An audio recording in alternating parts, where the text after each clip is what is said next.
Hey everyone, and welcome to this Dota 2 guide on the best heroes for new players, updated for patch 7.30b.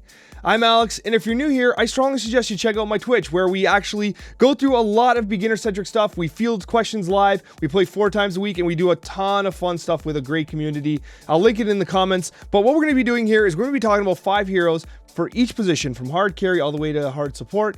And I'm going to be giving you a quick overview of each. I'm going to be going rather fast because a lot of these, check the description, because I'm going to be linking beginner's guides that I've created for a lot of these heroes. I've actually created full build guides that I'll be linking below that you can utilize both in video form on YouTube, or you can actually utilize in the in-game client. So look out for those in the description if there's a hero that, meets your fancy.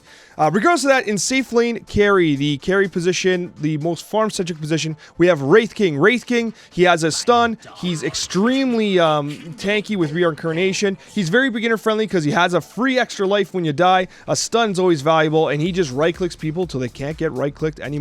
We like that, and Sven's very similar as well. He has a stun much like Wraith King. He has an ultimate that can just completely destroy guys, and he also uses Great Cleave, which basically allows him to farm very rapidly across the map, and once he activates God's Strength, to kill everybody on the enemy team around him, which is fantastic as well. Juggernaut's one of those heroes that he kind of does everything really well. He's one of those heroes that is always kind of relevant. He's never overpowered, but he's never weak. He's always picked in the pro scene, but he's not like the first phase. He's just a good hero if you're looking to get started. He has some more mechanical complexities, but he has a great auto attack. He's a very fast farmer, and he can carry games. Lifestealer is really interesting from a position 1 position because he can basically solo carry the game. He's fantastic. He also has a built-in Black King bar, which gives you magic immunity in rage. He has a passive, so you're not hitting as many buttons, and his ultimate can be used to escape with a creep. If you're in trouble, it can be used to initiate for added damage. Really cool. You also have Slark. Slark's a really cool position 1 hero.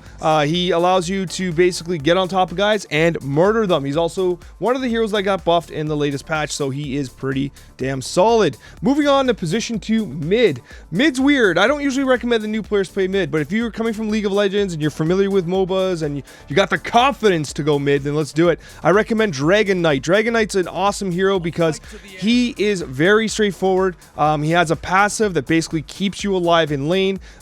He has an ultimate that allows you to take towers and objectives very rapidly, and he has a stun, one of the longest single target stuns in the game. He's just an overall fantastic hero. If you're going to start anywhere, start in Dragon Knight, and guess what? Dragon Knight also appears in the offlane as well. Zeus I've actually always recommended to new players because he has a very straightforward play pattern as a mid. You can use your Arc Lightning to push waves into the tower. You have a fantastic ultimate that gives you vision and basically takes out the whole does damage to the entire enemy team and can take out fleeing enemies. And static field, one of the it's going to do so much damage throughout a game, and it's a passive. You don't even have to hit a button for it. Zeus, if you're going to go mid, a really cool option. Sniper statistically has a pretty low win rate, but he is pretty neat. Sniper allows you to do some really cool things, and one of the things he allows you to do is snipe people from a distance. But mainly the build right now is you go shrapnel. You use it as an AoE to kind of push the lane and give yourself space as you lane and farm. Then we have Viper. Viper's fantastic because he's a lane bully. You use Nether Toxin to continuously push the mid lane. You don't really have to last hit as effectively because Nether Toxin takes the guys out for you. And he also, Nether Toxin applies Break, which is a rare effect that basically disables enemy passives. So when you fight against like Bristlebacks, their passives get disabled. A very annoying hero to play against. And Void Spirit, a bit of a reach, but Void Spirit's just cool. If you want to challenge yourself, he's been recently buffed in the latest patch. He is a really mobile hero. He literally all of his skills are basically mobility, and he's just a ton of fun to play. He's a little more challenging than the other 4, but if you want to challenge yourself in mid, give Void Spirit a try. He's absolutely fantastic. Position 3, offlane. The offlane carry, it's always, listen, I might make these videos 100 times and always have Underlord as the #1 recommendation for offlane. He's so good. He has a tremendous win rate. He has an excellent passive. He has an escape that keeps you safe if you're, out of position. He has a root, huge root. He does a tremendous amount of damage with Firestorm, can push waves, defend towers. He's just so good. If you're brand new to Dota and you're looking for an offlaner, Underlord's the guy. Night Stalker right now is really good in the meta. Basically what you do with Night Stalker is at nighttime you get on top of people with crippling fear and you do not allow them to survive. A massive silence duration. He does a ton of right-click damage. The current build allows you just to punch guys till they can't get punched anymore. Night Stalker, he's really unique. A lot of fun. requires some mechanical ability, but still a fun guy. Bristleback, always recommended to new players. He is just so much fun because he has a very effective passive. He has 2 passives, his ultimate and his E is actually passive, and you're basically just spamming these 2 buttons non-stop to kill enemies with one of the tankiest heroes in the game. Juggernaut, we already talked about Juggernaut. Another great option. If you're really starting to learn Dota, you can use him both as a flex in Safelane, mid, and offlane, although Safelane is not very popular right now, honestly.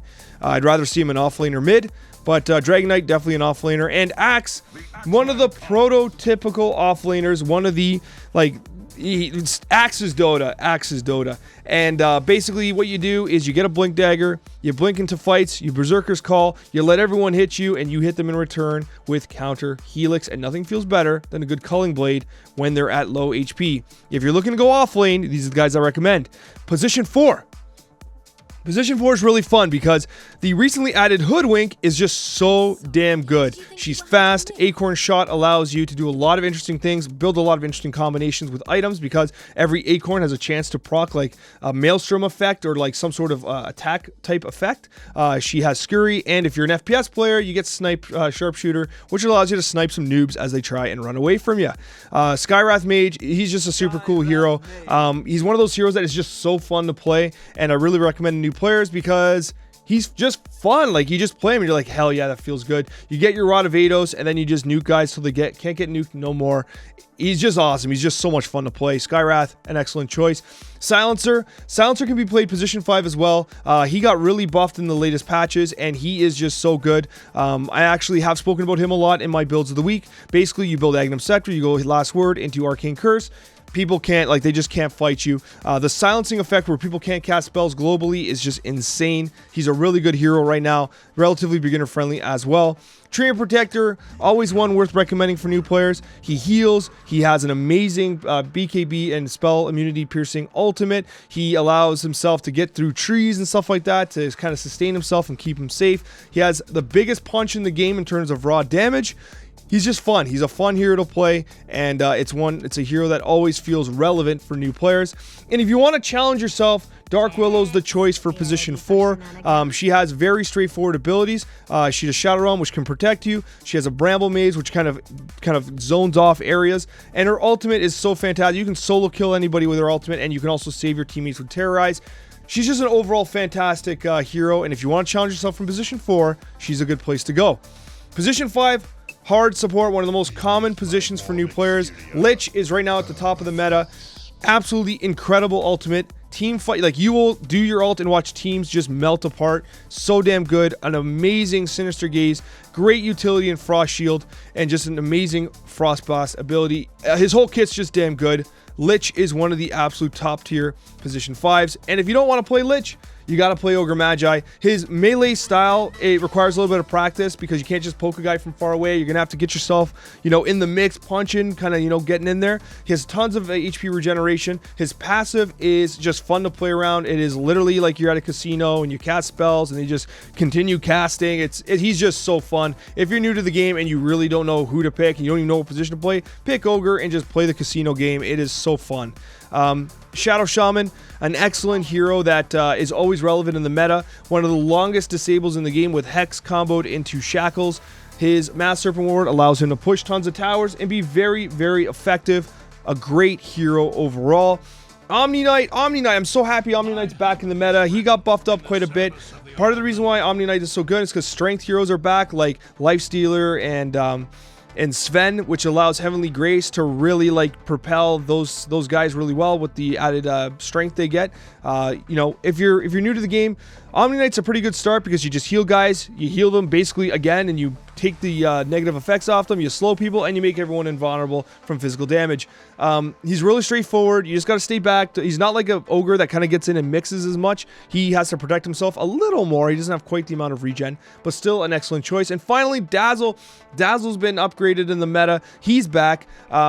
Dazzle is a little more challenging from a position 5 standpoint because Shallow Grave requires some experience to land properly. Basically, you want to cast it just as your ally is going to die so that you save them from death. and then you want to heal them with your Shadow Wave. If you have Shallow Grave and you don't do it in time and your teammate dies, they're going to be kind of pissed off. So it takes some timing, and Poison Touch is incredible. You cast Poison Touch on an enemy and you just keep right-clicking them, you keep hitting them, and they'll take so much damage, especially if you're against new players. They won't expect it. If you want to challenge yourself a little bit, Dazzle provides a lot of opportunity to challenge yourself. If you have any questions, let me know in the comments below. I'll be happy to answer you. Thank you so much for watching, and a very special thank you to all of our wonderful subscribers. We'll see you in the next Dota 2 video.